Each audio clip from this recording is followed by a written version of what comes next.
Viskam šiame pasaulyje ateina pabaiga.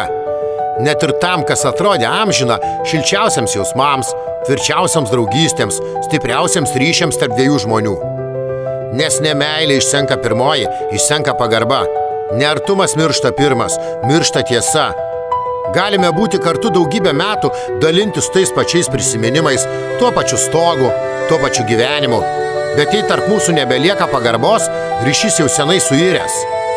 Nebelieka atvirumo, širdis jau nebebendrauja, tik kūnai vaikšto šalia vienas kito kaip svetimi. Santykiai negriuva per vieną akimirką. Jie per ilgą laiką palengva tyliai išsivaikšto savais takeliais, kurie neveda pas kitą žmogų, į kito širdį, jausmus ar gyvenimą, o tik suka ratą aplink save patį. Kai nėra tiesos, atsiranda abejonės. Kai nėra pagarbos, atsiranda žaizdos. Kai nėra abipusiškumo, atsiranda atstumas.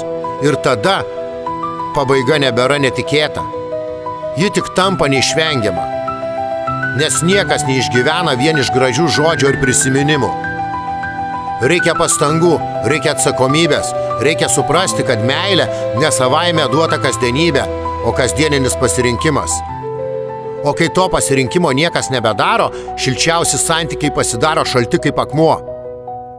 Taip ir pasibaigia ryšiai, netriukšmingai, o tyliai, kai nebėra kam palaikyti tavo ranką sunkią akimirką ar paguosti iš vidaus, kai tu byri į šipulius.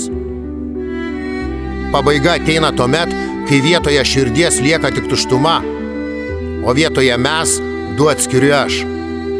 Ir viskas, kas kažkada buvo šviesa, pavirsta šešėliu. Ne todėl, kad meilė buvo silpna, o todėl, kad pagarbos ir tiesos nebuvo pakankamai, kad ją išsaugoti. Real Dreams.